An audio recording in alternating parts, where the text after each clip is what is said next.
Let's do it. Okay, this is Monday, September 24th. It is 2018, and it is 2018. Thank goodness it's not 2019 yet. We're going to try to roll downhill tonight on the proposed regular agenda. We have proclamations. One is for Fire Prevention Week. The other is Domestic Violence Awareness Month. And Alta Medea and Alyssa Peterson will be coming. We're going to get this right during the meeting. Number 2, consideration of plans and specs for the 2018 West Burlington and Agency intersection traffic signal detection. Mr. McGregor.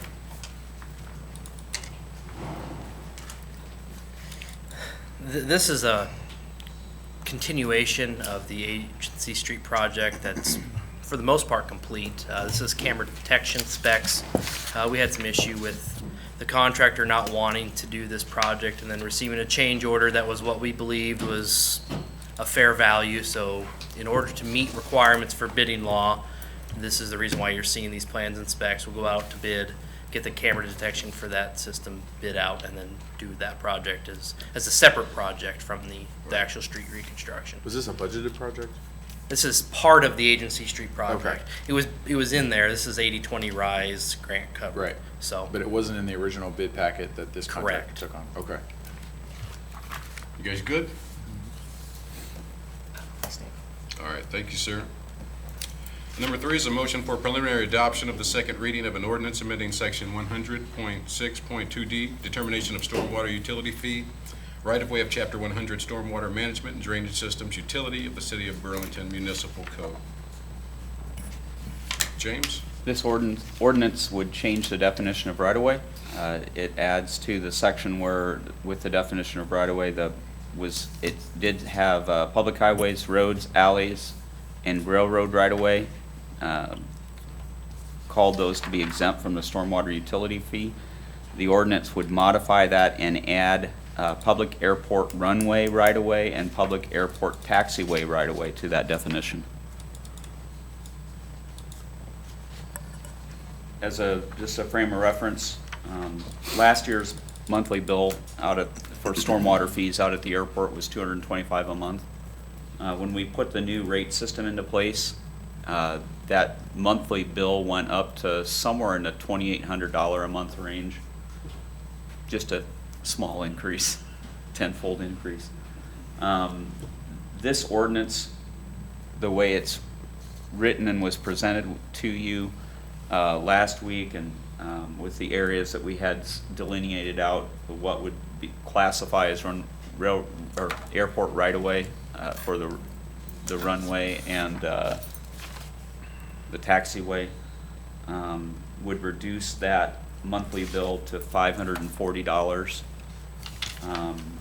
We've had a request from the airport to modify that and include an additional area in that definition. Several of their whatever off of the sides. With what they had handed out last week, it was, I think, 1 through 5. They had frontage road, parking lot, the apron, the fire station out there, all listed. I did run a what if you were to take out the those beacons or whatever you call those, They're just air navigation lighting. air navigation lighting systems. Those were the numbers 1 through 5. You took those out. You took out the apron in front. Took out the road over to the fire department and took out the fire department building itself. Their bill would be reduced to $268. As a reference, again, their bill was $225 a month. I don't know if that's something that you are amenable to seeing done. To take any more out would actually have their bill below what it was before. And the other items don't really fit into the definitional thing of the changes that we're talking about making in here either. So. Yeah, I'm groovy with that number. I know, and I know this isn't the whole group, so it's a little bit Right, harder. and Yeah. Mary, is there anything on here that you have a concern with? She hasn't seen that. Okay. I Yes, would- so I don't know if I have it, I don't know. You wanna- It's items 1 through 5, 7, and 10, I think, and maybe 8. So I think the last conversation was that the council was wanting to charge us fees on revenue-generating areas of the airport. So I had prepared some screenshots of GIS and sent that off to Jim last week of the areas on the airport that are revenue-generating. And it does not include some of the stuff that he's included on this map. So I guess that was my understanding, the revenue generating parts of the airport. So I'd actually ask for probably more of a reduction than Jim is presenting here, so. She did. I didn't include it. That's not what this ordinance is about. You would want to probably scrap this ordinance and start over again if you're wanting to figure out a way to make that work. Because you can't make airport right-of-way fit into revenue generating versus non-revenue generating buildings. Okay. We're missing 2, so I would like to bring this right back up. John's on his way, but he's running a little bit late, so. Okay. I do have a question. I'll wait for them to get here. That's fine. Okay, so if you can hang out, and we'll just bring this back up. I want to make sure that we've got everybody in full effect, but we'll wait till Johnny gets here. This bounce number 4 is a motion for final adoption of an ordinance amending certain sections of Chapter 105 Garbage and Solid Waste and Chapter 106 Collection of Solid Waste of the City of Burlington Municipal Code. Mr. Petty?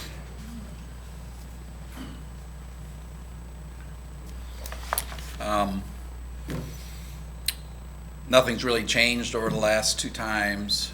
I'm not sure how much you want to talk about it. It's the changing from a customer-owned container for garbage to a city-owned container. There's a few rules and such. I've said them before, I can say them again. If you'd like me to do that. Might slow us from going downhill a little bit, but. If you could be brief, we still like to go downhill, though. Okay, the new carts, to be emptied, the lid must be fully closed. No snow And cones. I can't stress that enough. Customer-owned containers will no longer be allowed to collect garbage from. If they want to hold extra garbage in their can until the next collection day because they maybe had a gathering, they could certainly use their can for that and then move it to the cart when maybe it may have space in it the next week around. Otherwise, any extra garbage must be bagged and tagged in order to be collected. All putrescible garbage is to be first bagged and sealed, closed to help in reducing the nuisance conditions. That's one of the goals of the CART program, to reduce nuisances, and bagging and sealing the garbage that is going to generate odors, attract vermin and such and so forth is going to help reach that goal. Residents are responsible for keeping the carts reasonably clean. Certainly a dirty cart over time can itself collect or attract insects and have odors to it. And of course, as we've talked about before, we removed from the ordinance section 106.08 reduced base fee under property tax credit program. Also, if they want to personalize it, As long We, as it's not since Notre they're Dame. city-owned carts, we don't want them to spray paint it or paint on it or use an indelible marker on it. We do feel comfortable if they would like to buy some adhesive numbers and letters, and we would prefer that they just put them on the flat sections of the lid of the cart. and on the disposal of the old one, all they have to do is leave a note on it. They put a note on the cart. I thought the Hawkeye put a nice article in the paper, editorial, Thank them for that. They had a lot of ideas where people could use their cans for some other purposes. And I thought that was very good of them to do that. And if people have old tags, Don, what can they do with the old tags? Well, you want to have an even number of tags once we go beyond November 1st. So you might want to look at your inventory, and two times $2 tags is a total of $4, which that's what they're going to. So as long as you have an even number, you'll be okay. So with the tags, we'll have a few things that are gonna be going on. I think you're gonna have a flyer that you'll have out front we don't have customers typically come in to buy tags. They go to stores who do, and purchase them there. But the vendors will come here, and we wanna make sure they understand what we're doing. You're gonna start delivering carts, Carts started being delivered today.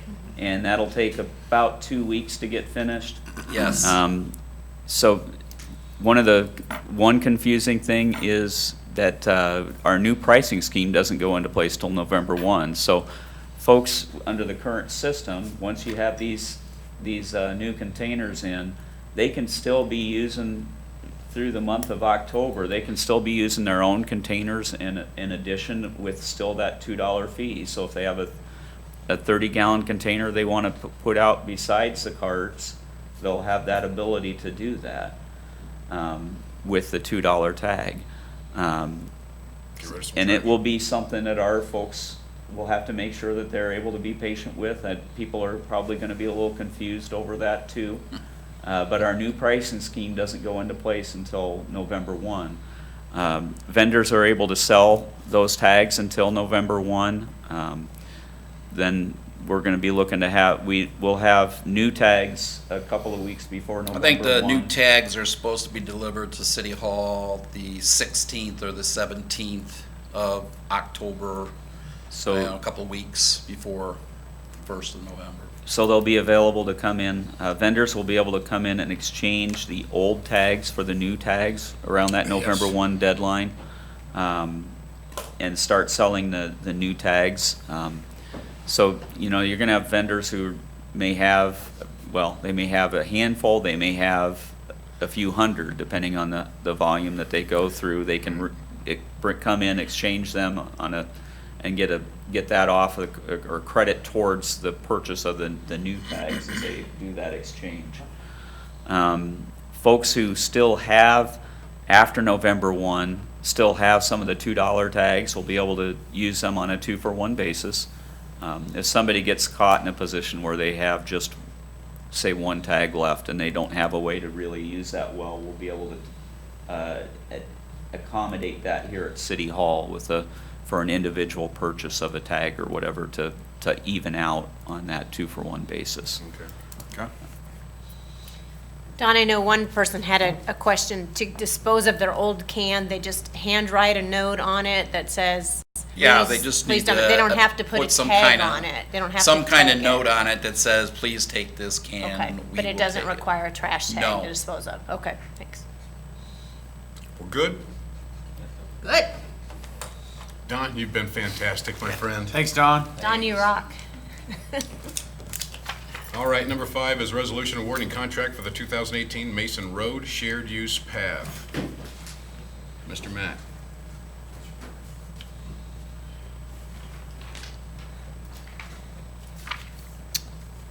This project was let through the DOT. It's a DOT-funded project through a TAP grant, a Transportation Alternative Program funding. The resolution, and I would recommend awarding bid to Jones Contracting for $198,770. The bid project versus the estimate was substantially lower than what we were thinking it was going to be. The contractor, we had in the bid spec, we had that it could be either this yet fall or late start day in the spring. We spoke with the contractor today. He would like to do it next spring, which I think is part of the aspect of the reason why we got it so low, rather than trying to put that project into this fall yet. So my recommendation would be award bid to Jones Contracting. What do we have wanted to do that really bad. budgeted? $292,000 was budgeted. It was an 80-20 match, so the TAP grant would correlate back to where it's only going to cover 80%. So I don't know if some of that TAP money goes back to regional planning if we don't use it all. Does it? So what's the, how much did we save on our match? Any idea? From the original amount, it was $20,000? You still have engineering fees to go into Correct. this. Oh, okay. So that's gonna be a portion of it. Yeah, I didn't take the 198 plus what our engineering fees, which would be, be $25,000-$30,000 added on top of the 198. So You guys good? Yes. Thank you, sir. Thank you. All right, number 6 is a resolution approving participation in the Partnering for the Future campaign, the third. We had a presentation that was done with Economic Development Subcommittee of Local Option Sales Tax a couple of meetings ago, requesting the provision of $75,000 of funding towards the Partnering for the Future campaign. They did approve that came at a presentation, I think, at a previous work session, maybe 2 back, talking about the campaign and asking it for the council consideration. You seem to have some general approval to follow up on that. Yes, So sir. this resolution would follow up on the Economic Development Committee's recommendation and authorize the release of the $75,000. That'd be $15,000 a year over 5 years. It would come out of Local Option Sales Tax Fund, out of the Economic Development allocation. Okay. You guys have any questions on that? Jeremy, did you want to say anything? I'm just here if there's questions. I would remind, we weren't a part of the second campaign, we were a part of the first campaign. The first campaign, we did provide $50,000. We didn't partner the last time, and we are now this time. West Burlington and Des Moines County both are, I think, have been partners on all 3. Okay. Well, it's good to be back in partnership, so. We're good? Yeah. Okay, let's move to the consent agenda. We have some resolutions approving nuisance abatements for various properties. And then we have number 2. Everybody's good with that, right? Yep. Number 2, we have a resolution approving final acceptance, final payment, and release of retention monies for the 2018 parking lot improvements, 6th Street and Washington Street lot. Mr. McGregor.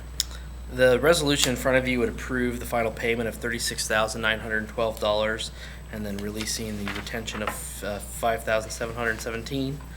This project was bid out at $115,422.97.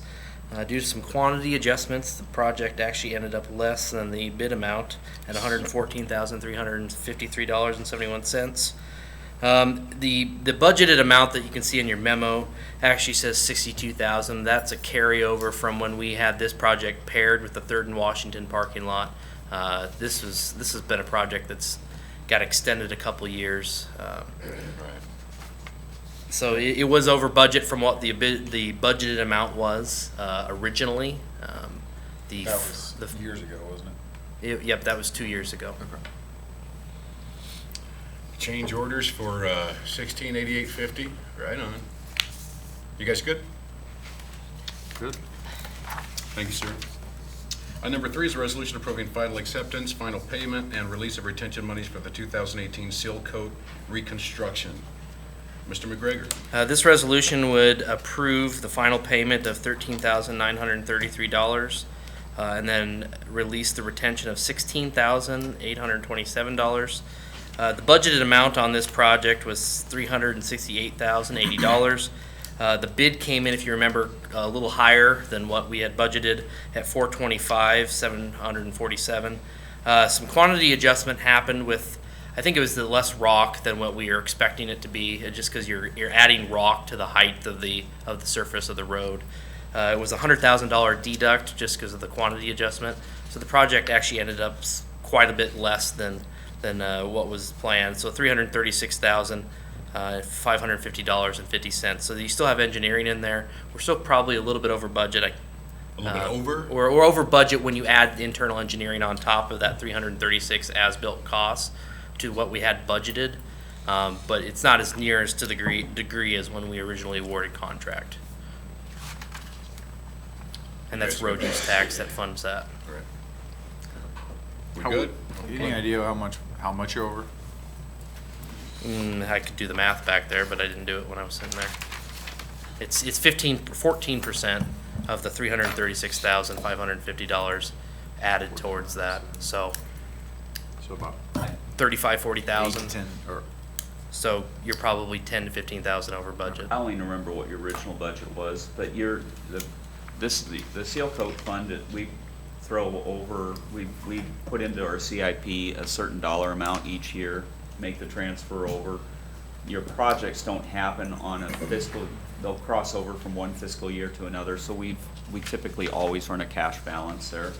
So we have, that, when we get down to the treasurer's report near the end of the meeting, you can look on the capital project lines. The seal coat, I think, has a couple of $100,000 sitting in it, is my guess. Now, last year was quite a bit less than what we had I remember there planned. was some carryover from last year, because So- that helped us this year. So even if it's a little over budget, it's not 180,000?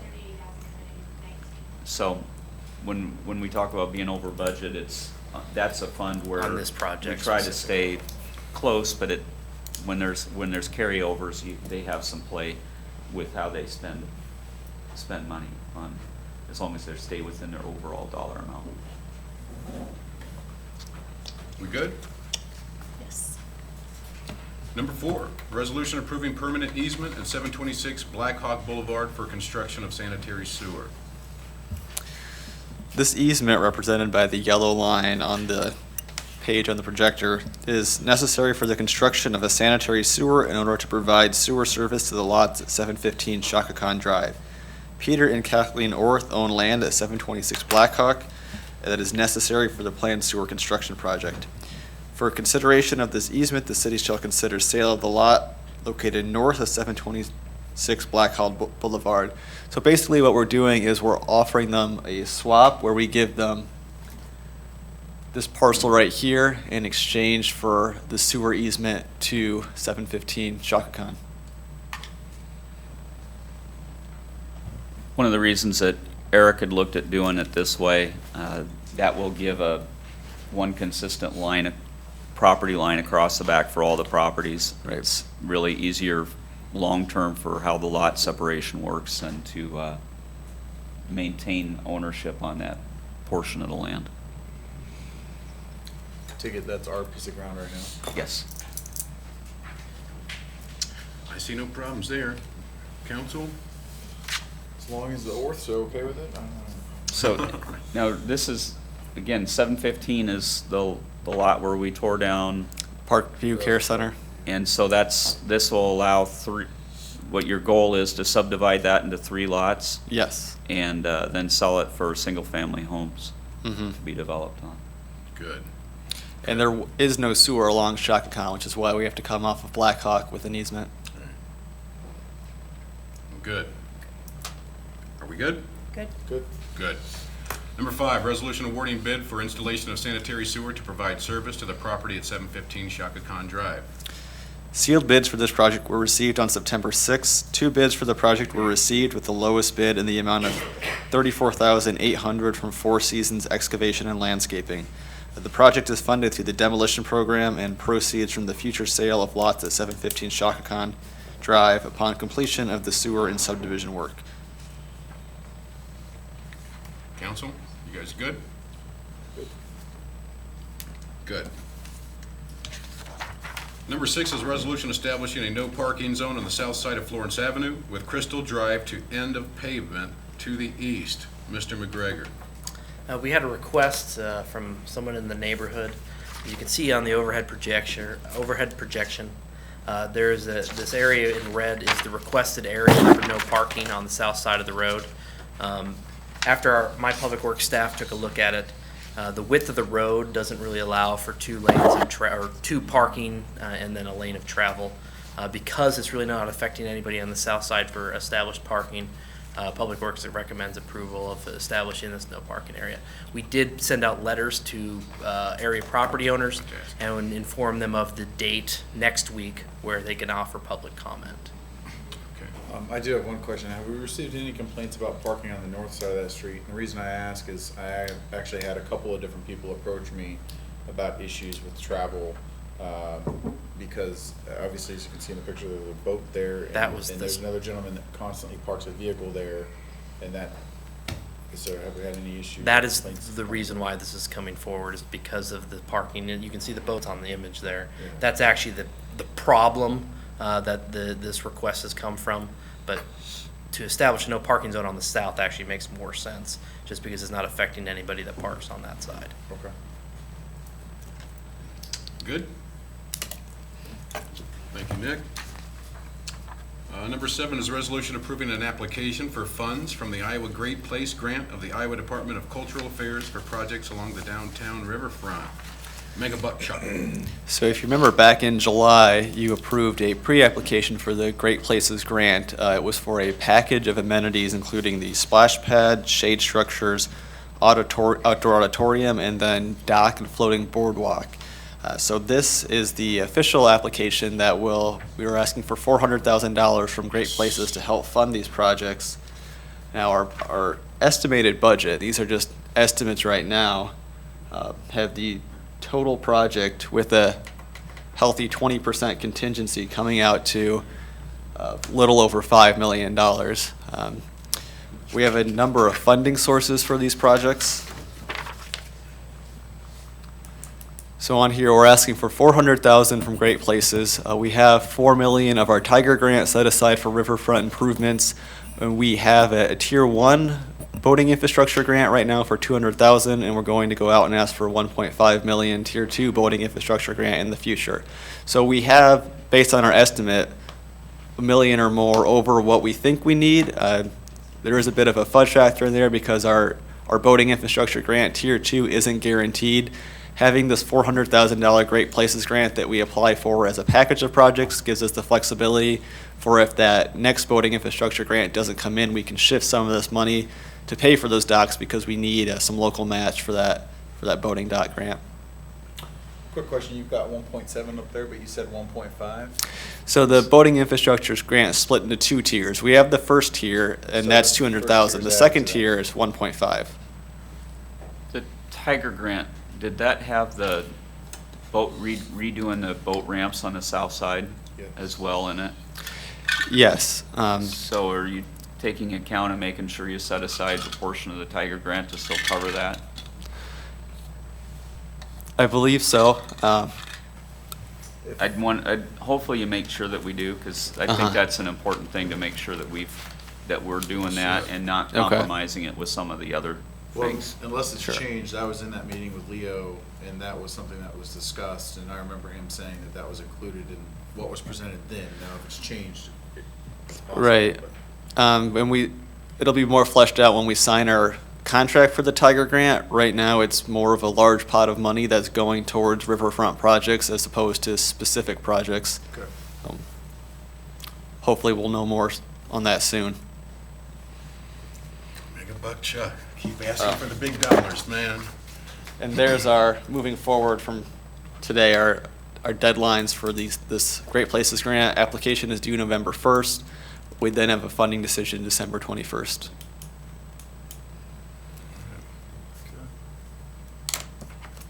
Good? Good work, Chuck. Thanks, Shane.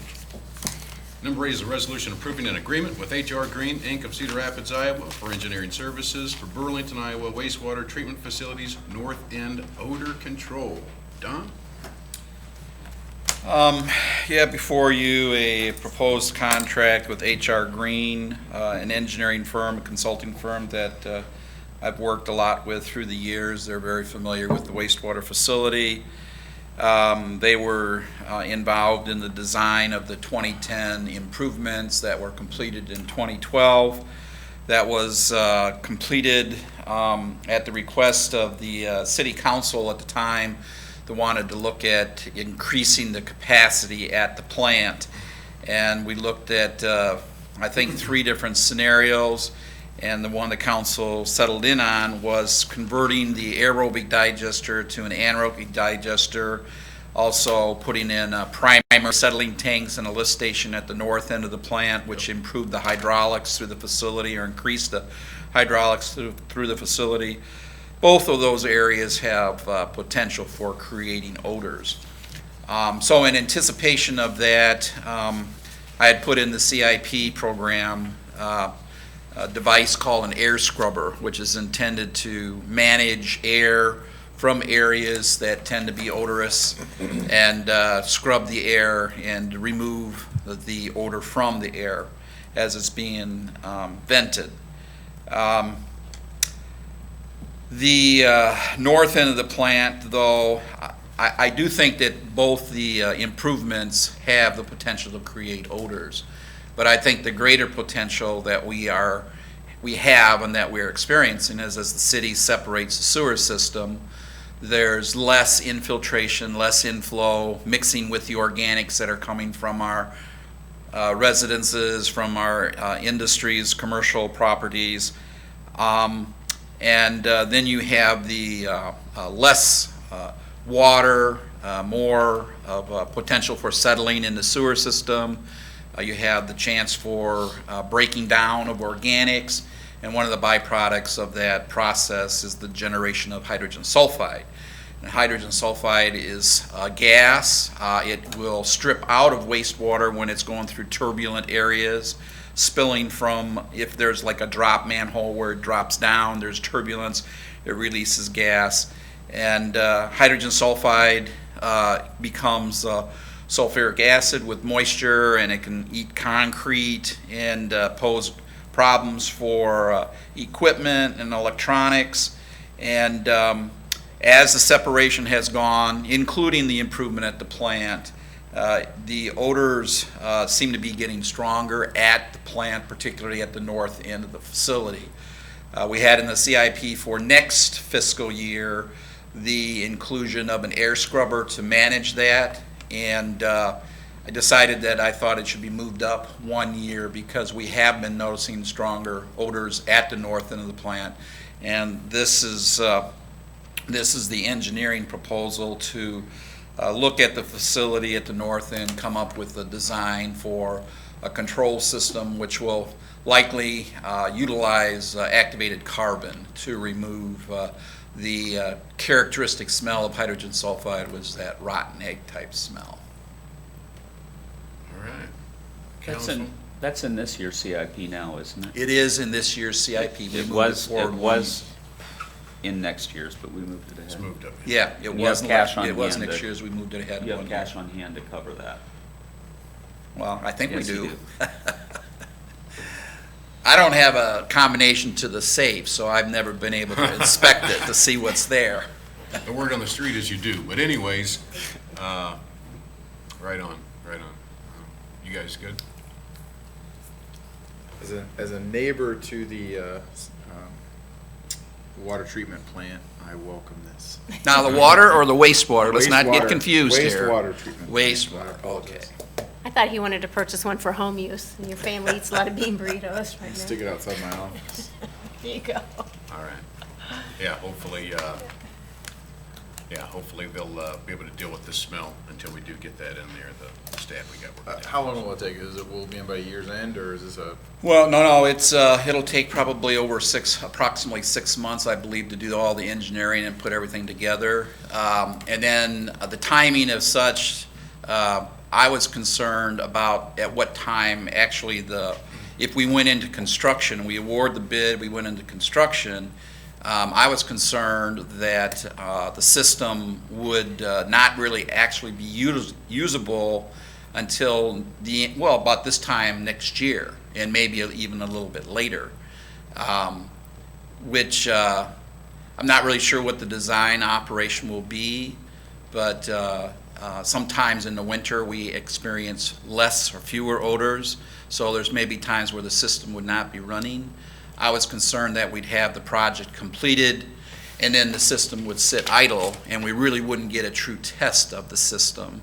And So I, in discussion with the engineers, felt like if push comes to shove, I think that we might wait until the next spring. So it'd be a year and a half probably before it actually would be put online and tested for meeting design criteria and that type of thing. So, yeah, we'll have to go through another full year, I think, before it's actually, before local people will see the benefit of having the system. So I apologize for that, but that's, like I said, it was in next year's CIP, and I moved it forward because I thought things were worsening, and we are continuing to separate the sewers. We still got a long ways to go, but they are working or going to be working on the locust system, and that's just another potential loss of water that helps dilute and move things on its way. And as I said, as the separation continues, I think that the potential for hydrogen sulfide odors is only going to go up. Good? Thank you, Don. Right. Good. Thank you. And we've got a set date for, we've got a public hearing set for October 15th.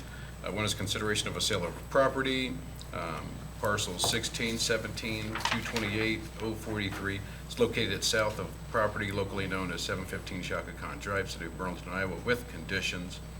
And then B is a consideration of an ordinance amending section 58.19, motorized vehicles of chapter 58, noise control of the City of Burlington Municipal Code. Did you have anything you want to say on that, Megabug? No, section A is just the aforementioned parcel we're trading for an easement. Okay. All right, brings us to discussion items. Treasurer's report. Annette, class of 87.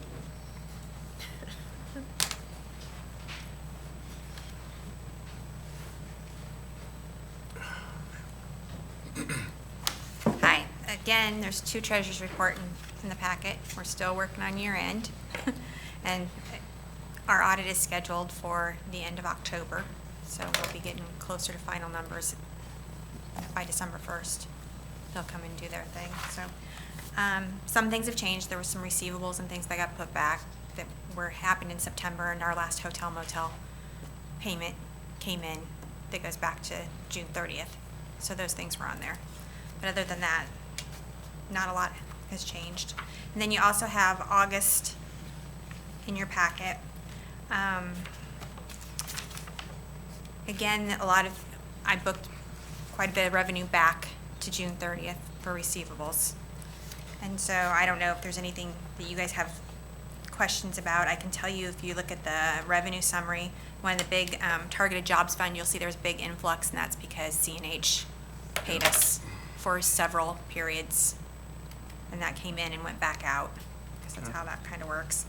And other than that, I mean, I didn't see anything that really stood out as big. I'd say the sewer mainline repairs had a lot of expense, but that was the Arch Street and the Vineyard projects that we paid out on. So, do you guys have any questions? Thank you. You're welcome. All right, brings us to number 2, RFP towing contract. And Chief.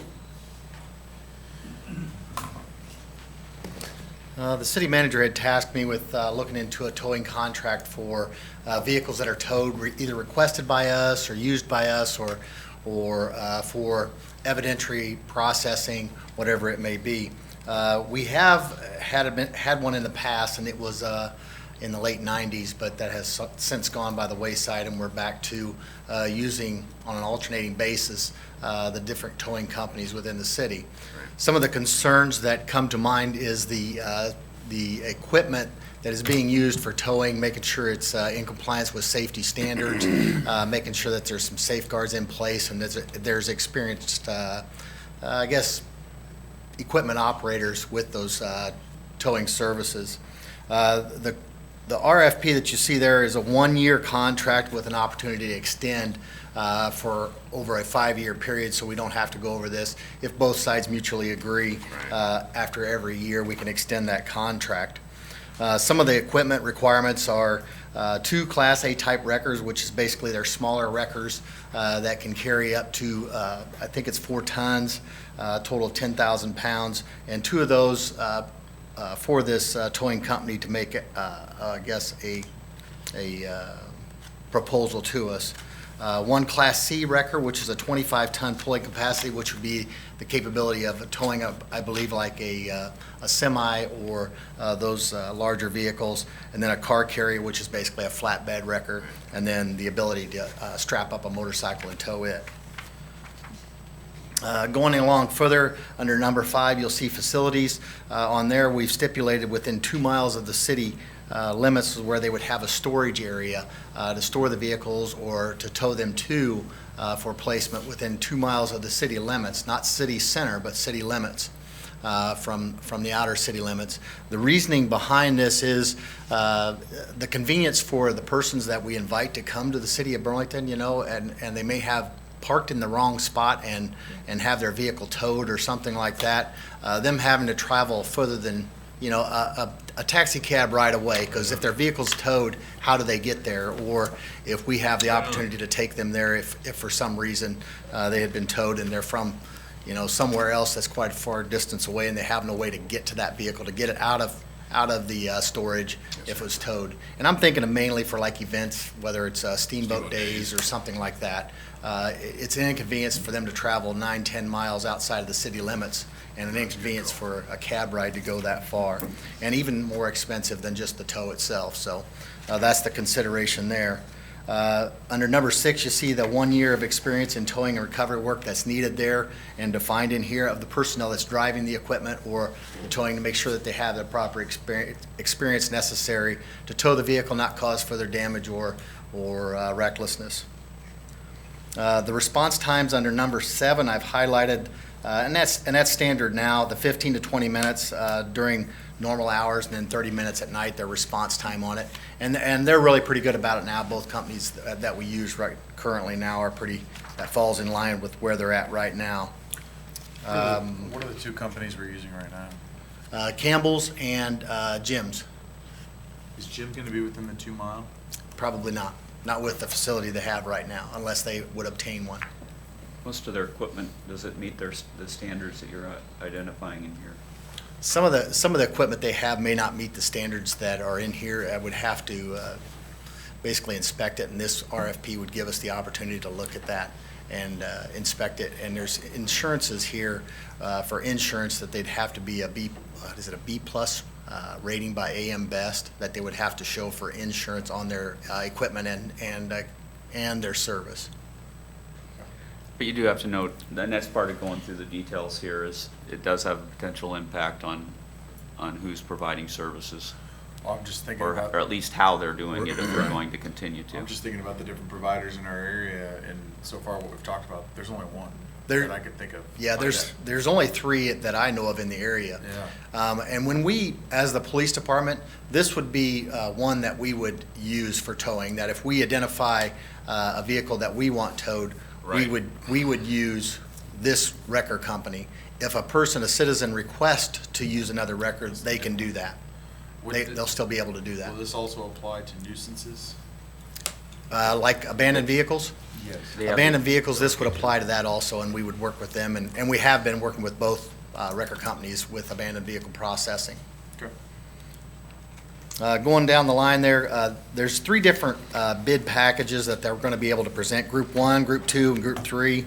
And all it is Group 1 is vehicles not owned by the city, which would be owned by a citizen that was requested a tow for.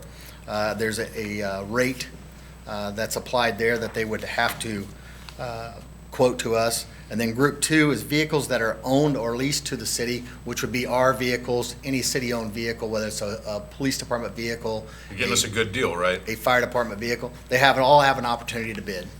So, Group 3 is vehicles that are towed for the police department. These are vehicles that we would impound or use for evidentiary purposes or for forfeiture. And it's quite a lengthy document. I did go out and research other municipalities in our area. I think Muscatine is pretty close to this. It uses a similar RFP and contract, so it falls within those guidelines, but I'm willing to answer any questions about it if you have any.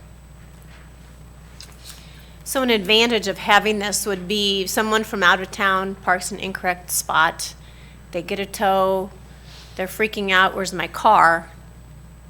They know who to contact? Because I know it's happened before and they're calling all over the place and they don't know where their car is. Yeah, right now we use like I said, it's on a rotating basis. I believe it's every 2 weeks is we rotate from using Campbell's towing service to Jim's wrecker service and back and forth. And sometimes there's complications with that on when that changes.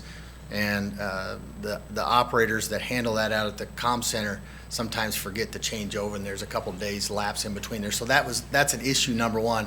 And now they would have to call the 2 different places to see who towed the vehicle or which one was requested. With this contract, it would narrow it down. We just use one towing company, whichever one that may get the bid. One thing I like is it ensures that if we initiate the tow, that whoever's taking possession of another person's property is doing it in a way that not only respects the property, but ensures that it's not going to be damaged or it's going to be protected from somebody else damaging it, and then we're not liable for it. Exactly. Me personally, in the 30 years of service that I've had, I've seen a vehicle being pulled up on a car hauler and get loose and come off the car hauler and run into another vehicle. So I've seen it firsthand. I don't stand behind those car haulers when they pull them up there. Some people do. I do not, just for that reason. And if that vehicle or if that cable breaks loose or something's not attached right, that's why we're looking for an experienced operator plus equipment that we know is approved and is safe. There may be some equipment out there, and it's not just for the police department or the officers that are out there when the tow's happening that may wander in behind. I'm experienced. I know what can happen when they come loose. Some new officers that aren't may not, or citizens may stand back there. I always try to move them out of the way and say, hey, don't stand back there, stand up here on the curb with me. But you never know what happens. So the safety is the biggest reason. Like I said, I've seen them come off the car haulers, and it's not good. So, and we did have issues before in the past with neither one of these wrecker companies, but sometimes when they get them up on the lifts on the back of the Class A wreckers, they don't put a security down over top of the tire, and then you see them come off that when they hit a bump, and then the vehicle comes off of that. So there's some requirements there. So if we see something like that, This would just be better all the way around, right? I think it would be safer in the long run for the citizens and plus my officers out there. That way we know they have equipment. I'm not saying accidents aren't going to happen. Things may happen, but we got to take all the safety precautions that we can. Right on. Good? This is pretty similar to the bid process we used 20 years ago. Yeah, I think it was 97, wasn't it? We did a 1-year bid 20 years ago and haven't done it since. So felt it was a good time to revisit this topic and get it done again. It's set up as a 1-year bid again with an optional, I think, 5 years, yes. annual renewals on that. Yeah. That works. That works. Okay. You guys good? Yeah. Thanks, Chief. You're welcome. Thank you, Chief. Number 3 is Great River Housing Trust, SEIRPC. Evening, Mike Norris here, Director Southeast Iowa Regional Planning. How you doing, Chuck? Doing great, Mayor, how are you? Good. Great.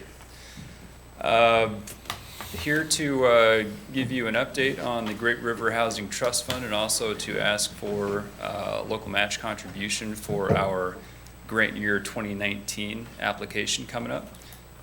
Burlington has been participating with us last couple of years, and we're doing kind of a split fiscal year model, which I'll talk about a little bit later. But first of all, just a couple basics about the Housing Trust Fund. This is a separate 501c3 nonprofit organization. Regional Planning incorporated Great River Housing around 2008 with the purpose of establishing it as a certified local housing trust fund. So we established it. It serves 4 counties in southeast Iowa: Des Moines, Henry, Lee, and Louisa counties. And it has a separate board of directors, which I should mention Charlie is a member in good standing of the board of directors. And Regional Planning administers Great River Housing on a management agreement. So basically, our staff is their staff, and we handle all the money. and also implement all the projects and bring new ideas and strategies and things like this. And so I think this is our eighth year in operation. We're working on our 8th grant anyway, and I'll go over some of the results of that period of time. First, I'm going to talk about what we do. This is all about affordable housing, and when I say affordable housing, we talk about different income levels, and the jargon that we use is low to moderate income. And all that means is that there's a threshold of incomes that we can work with, and that threshold is 80% of the area median family income. To give you an idea about how much that is, for one person, that's $39,000 a year. For a family of 4, that's just shy of $55,000 a year. And as you might guess, the amount of money goes up as the members in the household or the family go up as well. So what we do is, first thing is owner-occupied rehabilitation. If you own your house and are income qualified, then Great River Housing will help fix that house. And what we concentrate on are things critical to the livability of the house. We look at the building envelope, the mechanical, the electrical. So roof, siding, windows, gutters. We do some foundation repair occasionally. New electrical service. Believe it or not, there are still fuse boxes out there. Illegal splices, things like that. So a typical bid scope may be, if it's an envelope project, roof siding, sometimes windows if there's enough money. An interior project may mean new electrical service, which would mean new wiring throughout the home, upgraded outlets, all those things that basically bring it up to code, reduce fire hazards. And we also do things like new water service, new sewer laterals, all the stuff. Down payment assistance.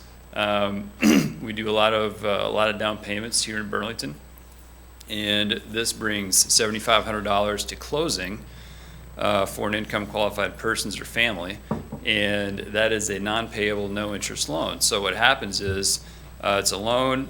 We stick it on as a second mortgage. When they sell the house, money comes back to the trust fund, then we reuse it again.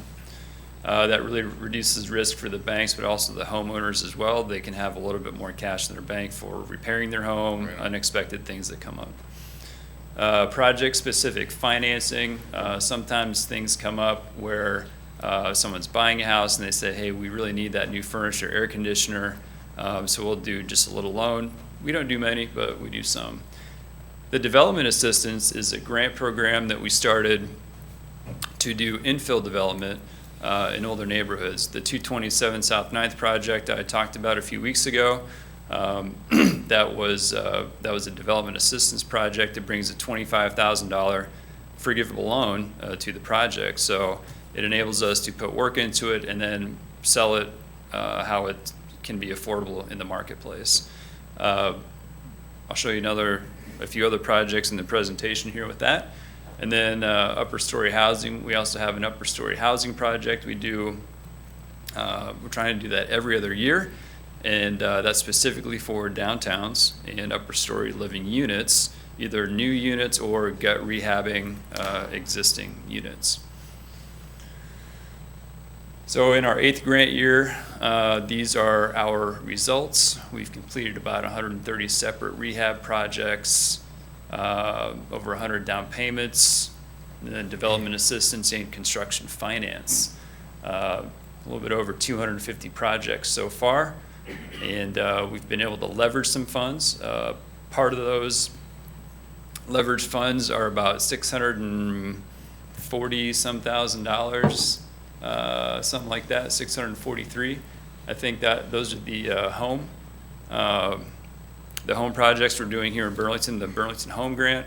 So Great River Housing has brought another 643 here into Burlington. Sweet. And the home grant does down payment, but it also does rehab, both. So that looks like we'll do about 18 homes over those 2 grants. This is as of, since how many years? Since 2012. basically 2012. So we're in our 8th grant year. So we're doing a little bit over 30 projects a year average. Doing it, yes, yes. So it's been a great program. We're trying to build up our equity so that we can do more projects just out of the retained earnings of the corporation as well. Here's some pictures about the types of things we're talking about. Got new furnaces here. We got the windows, the flooring, plumbing projects. It's quite interesting what some of the homes need. Just a few before and after pictures. Got a basic siding project here.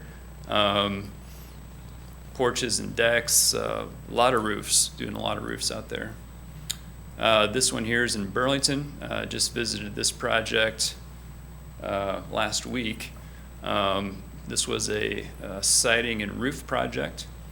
One of the things in the older areas, if you can't do a lead paint abatement project, at least you can cover it up so the paint is not flaking off and getting into the soil and becoming a chewing hazard for young kids. For pets too. A lot of people don't think about that, but pets eat paint chips too. Another before and after here. We've got the electrical services, structural stabilization, and then also some site work. If we have things that are endangering a house, like a big overhanging tree limb, we can include that as a project. Sidewalks that are hazards for ingress and egress, that can be part of it too. Even ADA accessibility issues are things that we can do. So some examples of the development projects around the region, not just Burlington, but just to give you an idea about what we're doing around. We partnered with Habitat for Humanity in Columbus City, which is just south of Columbus Junction. We're partnering with Oakville Development Corporation.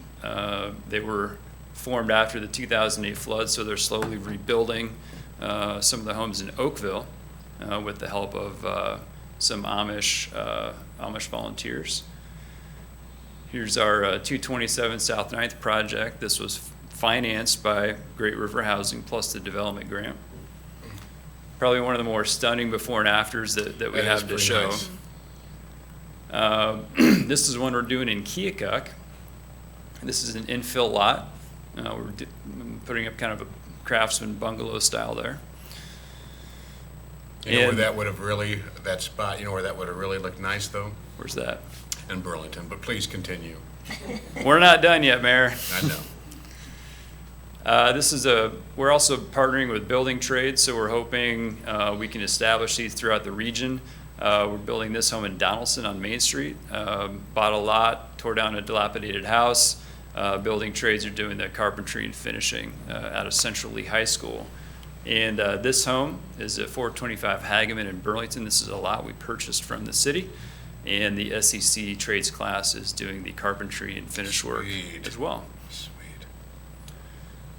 And a couple projects here to end.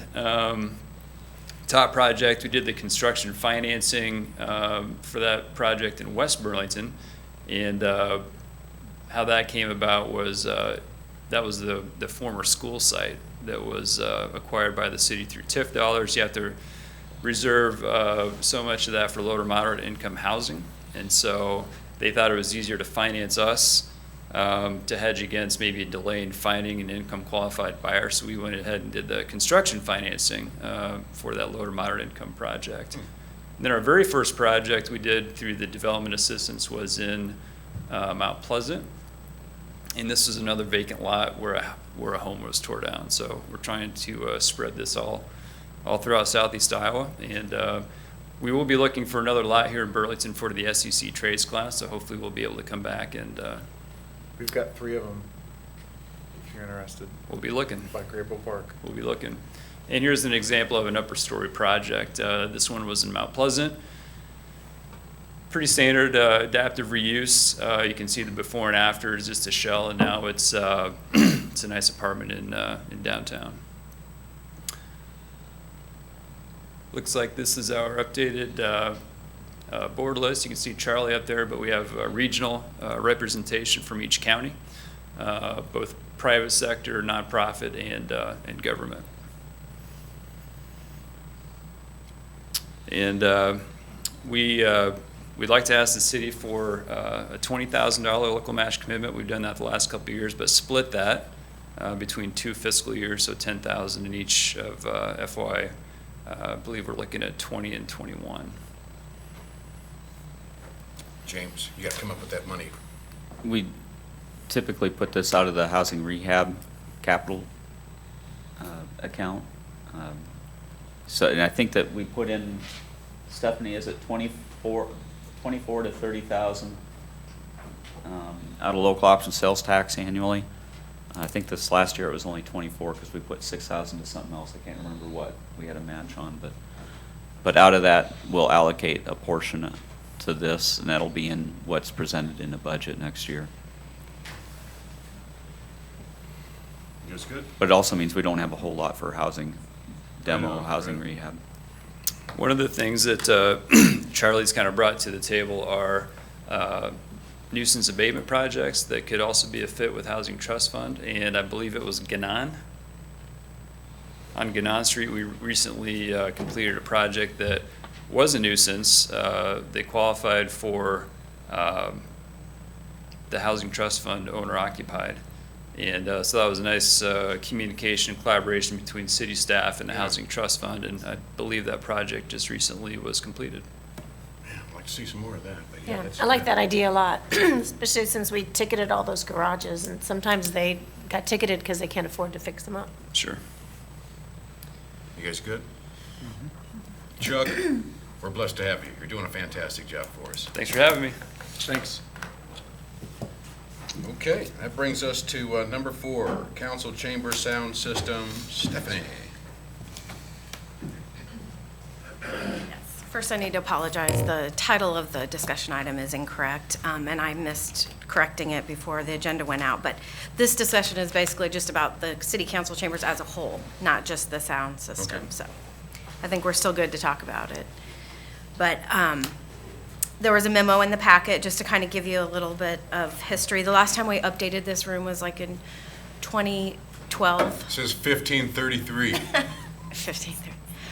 Anyway, we had a small budget then. At that point, we did upgrade the sound system. So that is one part of this area that we're looking to not make any changes. So, like I said, I apologize because it does think that we're changing that, but we're not. Basically, what I know one of your city council goals was to assess the audio and video, the setup of this room. So we went out and met with 3 specialized vendors that they specialize in city council chambers or conference room setups. Those companies are not located in Burlington. We went to Communication Innovators. They are located they have an office in Cedar Rapids and Des Moines. They actually were a subcontractor for our police department and set up those rooms down there. We went to 2 firms that were in Davenport, Tri-City Electric, and what's their last one? Conference Tech. So we met with them. We said, what would you do with this room to make it better? We showed them our setup, some of the issues, the problems we have on functioning. We didn't give them a budget number. We kind of just wanted us to, how to make this better. And then we'd see how we could implement some of those recommendations. So what I've outlined in the memo is all the proposals had in common was to upgrade the cameras, do HDMI. Basically, that will see improvement in the streaming and the recordings of the meetings.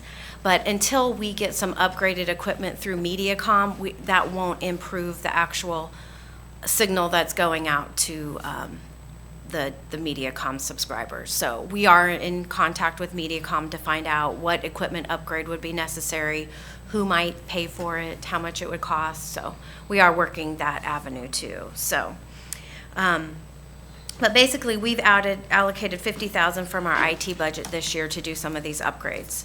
So what I wanted to do tonight, like I said, the equipment that they are recommending, we've kind of piecemealed all the different proposals together. And we think, of course, upgrading the cameras is something we want to do. They one of them had a recording system we thought sounded really great. So the next step would be to get an RFP together with all these changes we'd want to see. Then it would go out to bid. Anybody, could bid on it that would be able to get the equipment and installation. So it would be kind of a package deal. So the things that I would like you guys to get your input on is basically the proposals 1, 2, and 3 that's listed in the memo. It's changing maybe how we see things in here. So proposal 1, I have a Vienna one Rich is here your with helper. Rich. One of the firms helper. proposed that we put 4 70-inch TVs in the room. We would get rid of the projector. We'd have one there, one facing there, and then the same thing on this side of the room.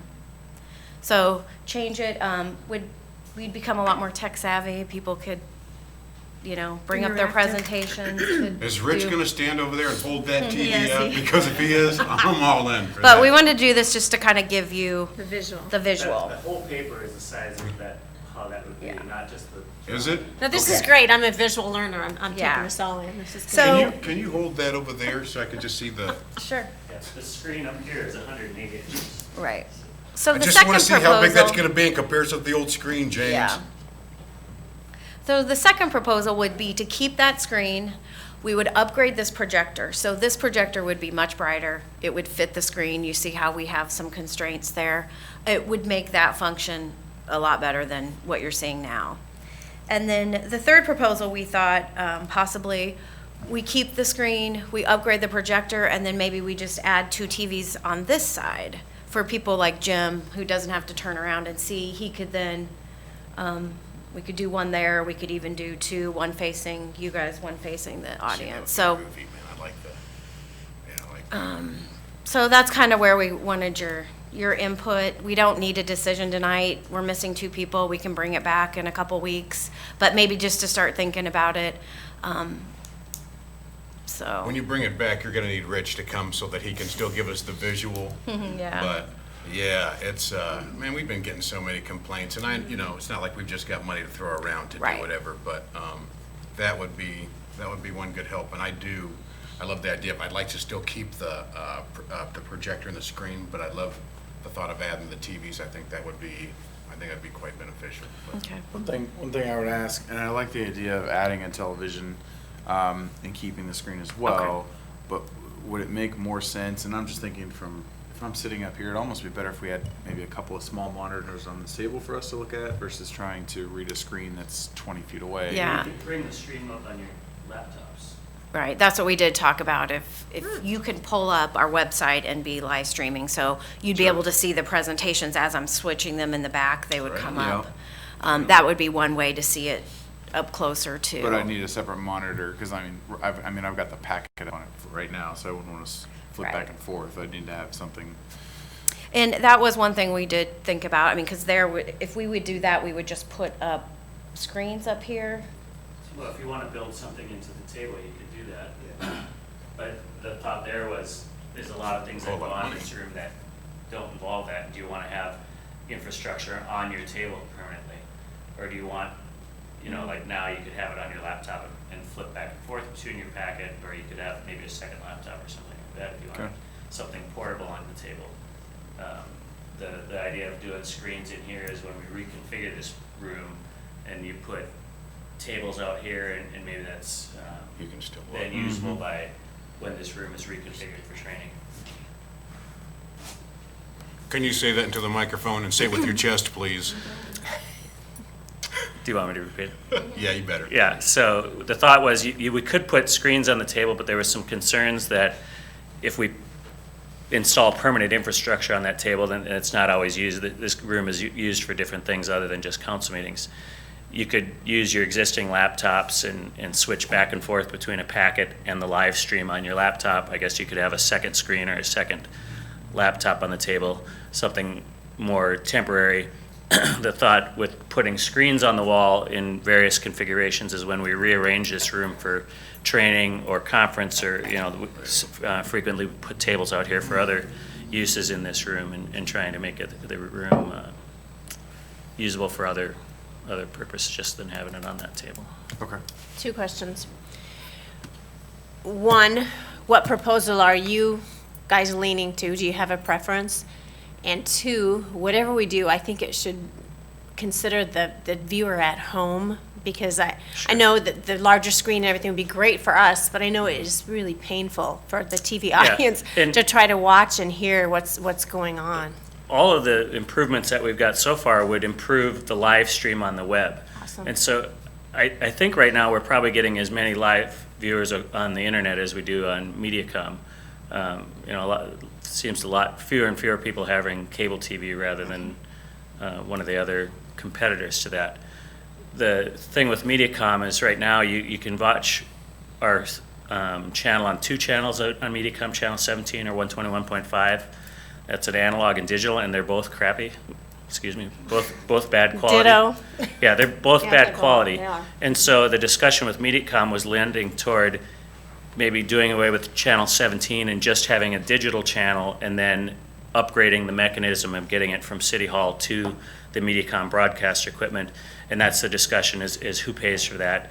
There's maybe some room in a franchise agreement that they would have to pay for a little bit, but I'm sure there would be some cost on us. And that's TV broadcast stuff way outside of our experience and in both what it would be and what it would cost. So on these proposals, are all three proposals, are they all similar in cost? No, that's where we need to put a proposal together. We're not going to pick one of these that we've already, we just had them bring us ideas. Okay. Now we're putting the proposal together. So the proposal that had the 470-inch TVs was higher than keeping this and that. But when we go out to bid, it might be different. Okay. And that's what we don't know. We kind of wanted to get the basics down, get an RFP together, then go out to bid, so. And so all three of the proposals changed the back-end equipment, vastly upgraded the cameras and the booth equipment. Kind of the variables there was what you guys would see in the room. So, and that's the visible things. Otherwise, the underlying mechanism is going to be replaced in all three of our vendor proposals. And so kind of the variable was the things that you see. Otherwise, the RFP would, all that underlying stuff, Right. that switchgear and broadcast equipment. Well, we need to get that party started, and we'll be full force next time, so that we can. Yeah, okay, we'll keep it on as a discussion item. When the IT committee talked about this, the three different alternatives, whether to stick with this, use just the TV cameras, or to do a combination of them, which one did? Well, we came didn't out really as take a vote. I mean, I think we all were kind of torn. We didn't have a real consensus in the IT meeting, but it was presented to our IT steering committee, just to, and we all went through the pros and cons of each one. What do you, I don't think, I personally like to keep the large screen. It's 180 inch, we can't get a TV that big. Kind of the price point right now, 70-inch TV, they're reasonable at $1,000, $1,500. When you go above 80, it jumps to like $8,000 per screen. So to replace a big 180-inch screen like that would be cost prohibitive with anything big. And then I'm concerned about TVs projecting into the room at an angle, maybe one against that wall. But those are variables. You can get those. Usually those TV mounts are adjustable, and you can get them up so that when you're not using the TVs, are they in your face out in the room? I don't like the idea of covering up putting it over the door there. I mean, I'd rather see it on a wall, probably on this back wall facing Dawn and those people who are further away from that, but I don't see it. I like the idea of keeping this and maybe putting one over there for the convenience of the people in the room, but outside of that, I agree with you. well, like I said, we've got this, we'll just leave it in here, and when we come back in a couple weeks, we'll kind of just, briefly, and if there's any other information, like I said, we kind of just wanted to keep it simple. The back-end equipment, it's all gonna be upgraded. It's gonna make, the camera person's life much easier, how they have suggested to get things set up. Hopefully, we won't have a lot of downtime, like sometimes we have switches that we need to reset. It'll simplify the system and make it more reliable. When did you say the last time it was updated was 2012? Well, we did 2012. That's kind of when they did the remodel. Like, they got new carpet. There was some video equipment. There was some sound equipment. But, I mean, anything we're major. talking less than, I'd say, $15,000 on equipment. So even though you say it was some sort of an upgrade, it was It was very minimal. And at that point, we were just piecemealing it together. And the company that helped us originally set up this chamber, they're out of business They now. got bought by this conference tech. So. Yeah, so nobody who originally set this up can come help us to say, how can we make it better? That's why we kind of wanted just to say, look at everything, give us some ideas. Yeah. So, You guys good? any other Yeah, questions? appreciate it. Love the visuals, Rich, thanks. No doubt, Rich. Make sure you're here in a couple of weeks. We're gonna need that. It's important to me. Okay, guys. Any issues with appointments? That brings us back to Mary Beard, and Johnny's not gonna make it tonight, and neither is the Mayor Pro Tem. Did you, You know, I will. Did you have any thoughts? Because we're here, and we might as well talk a little bit more about this. So of this map, there's still taxiways on this map. There's still air navigation facilities on this map that I think we talked about leaving out. So, but, you know, furthermore, I guess I was reading through your ordinance, and I think perhaps we're making this too hard. I understand the ordinance needs to be the ordinance, and maybe that is left as taxiways and runways, but it seems to me like in the ordinance, there's a section in there that talks about the powers of the director of the stormwater utility. So perhaps there's a person that takes care of this ordinance that then could say, okay, we'll rebate the airport, we'll refund them, we'll do whatever it is to resolve this. The ordinance can remain the same. Just a thought, perhaps we could do that. And I think, you know, this really even goes beyond this ordinance. The airport is here for the city, and we do a lot of things at the airport. It goes beyond dollars and cents. We've got probably 5 acres that takes care of the wood chips for the city that we own, the airport authority owns that. It saves the city a lot of money because they're not transporting those wood chips somewhere else. Obviously, the fire station is a big money saver for the airport. The armory, you know, the city uses all those buildings at the armory. The airport authority owns that property. So it's more of we do a lot for the city as well. So sometimes we ask for the same in return. So I just think that, so there's 2 folds to this. There's the ordinance part of it, and there's the other part of it that, hey, we're a team here. Let's work as a team. So, I mean, do you feel like you feel like with the getting it down to 268, you don't feel like that's working with you? Well, the map's not right because there's still a lot of taxiways that's been included on the map. There's air navigation systems that's included on the map, so the map's still not right. What taxiways are still on? So everything in between a hangar is called a taxiway, because you have to have that taxiway to get to the apron, to the runway. I appreciate all your comments, Mary, and I agree. And I think that the art of compromise sometimes has to come into play here. And I think we're getting close. We're within $23 a month of what you had previously. So I think we're getting close. We're arguing over about $276 here. So we're getting there. Mr. Rinker? I was trying to get the GIS to come up so that I could have a much better look. I mean, yeah, if, taxiways, we agree, shouldn't be included. So if the taxiway serves a purpose that is for air travel and not to service hangars that are rental income based, then it would be something that I think we've already discussed as being excluded. But if a taxiway services a hangar, as you and I discussed, that you rent out for income, then that taxiway would fall under the ERU. So, and I know. I don't remember that being a catalyst though on the what. We flat out said anything that was earning, I mean, we just said anything that earns income is not something that we're going to exclude, anything. Yeah, we that might does, start digging, Mary, and these numbers are gonna go the other way. Here's my thing. Well, My thing is that this started off as not a way to figure out what was what at the airport. This started off as there was an ordinance change, but it affected the airport in a way that was gonna be drastic to your budget. So what we're doing is we're making concessions to make it so it works more. I mean, this is where we're partnering. We're trying to make it where it's more suitable for the airport. I don't remember anything else being a driver as far as what, property makes money and all that stuff. I don't remember any of that being the catalyst. I just remember that we're trying to make concessions. That was my understanding, is that this is really gonna be hazardous to your budget. So we're trying to make it where it's more feasible for your budget. Am I wrong on that?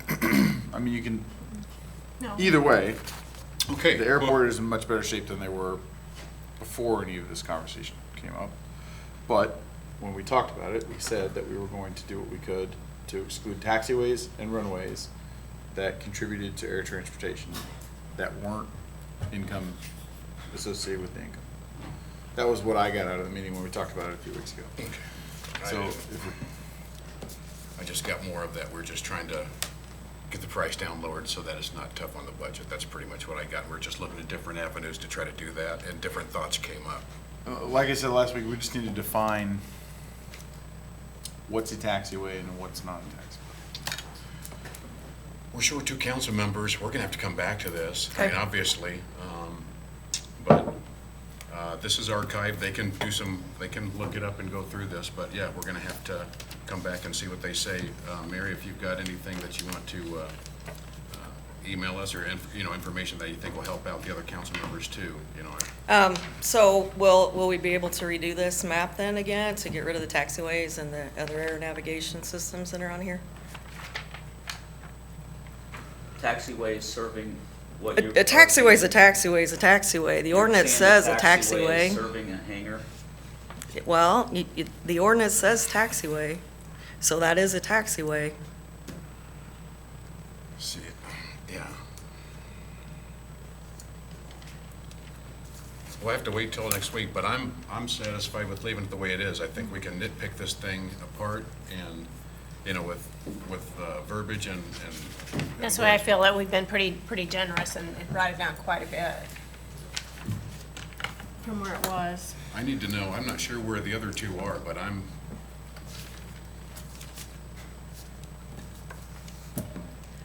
we're just gonna have to leave it where it's at, Jim, and we're gonna have to come back. I don't know where Jim and Antoinette are. I'd like to, after the meeting, if you don't mind, I'd like to talk to you, we get it pulled up. I want to see what you're talking about here on the map, so. Sure. Thanks, guys. Thank you. Thank you, Mary. Anything to add? Okay. Mega Buck Chuck, anything on the way out? TIF policy, next work session. That's it, though. Okay. Counselor? Anything on the way out? I think Chuck should brag about his wonderful program he had this weekend. Oh, yeah, we had a walking tour of the Heritage Hill District. It was a celebration of the design guidelines that the Historic Preservation Commission produced. We had almost 100 people show up to this walking tour, which is one of our best attended historic events by far. How many people? Almost 100. Wow. And it's because we started doing Facebook events for some of these public meetings and public events, which has really upped our attendance. But people had a good time. The Historic Preservation Commissioners led separate tour groups. They're very knowledgeable and were able to generate a lot of interest in the historic district. Where'd we get you from again? All right. Counselor? It's with regrets I announced Sarah Goff has moved out of Burlington, and we'll miss her a lot and appreciate her time that she spent on the Library Board of Trustees. Oh, man, what a blessing she Yeah. was. She's going to be missed. She is. I'll leave the big shoes to fill in Burlington. And other than that, I don't have anything. Okay, wow. I hate to hear that. Sarah, you will be missed. Counselor? Nothing. James? Just the Tama building, I think I don't know if there was something in the paper or not in regards to that. I know that it was covered on the, out of the Quad Cities. Got released on Friday. So the insurance company has given it to the property owner to start doing some evaluations of it. They were gonna need to get an engineer in to take a look at it. I don't know the timing that they're doing that. They were planning on doing that this week. I think Eric is supposed to meet with the developer. When I talked to him last week, he was hoping to get that done for Friday. to have a timeline for what he's looking at. But until an engineer gets in there, I mean, I don't even know that Friday is the time where he's gonna really realistically be having a time frame for what he's doing. The developer does want to rebuild there. I think that part of that, though, is needing to wait what comes back from an engineer's results and seeing what can be done to, whether you can technically shore up a portion of that structure and maintain it while you demo and remove the other material and start doing a rehab process. But we'll see how that moves over the next couple of weeks, but it is good news that he's at least into a position where he can start to move forward and hopefully be able to get to where we can, until we get that building shored up in one format or another. The chain link fence is out there as much as anything else for a fall zone. So we'd like to be able to get the chain link fence off of the street and open up those streets, but we can't do that until we've gotten to a point where that building is considered, the walls that are remaining are considered safe. So it'll take a little bit of time yet. Okay, is that all you got? That's all I had, so. I would just like to close out by saying it's good to know that ugly people can have nice-looking kids. John Paul, how you doing? Good to see you tonight. This meeting's adjourned. Thank you, everybody. You're welcome. I think you're talking.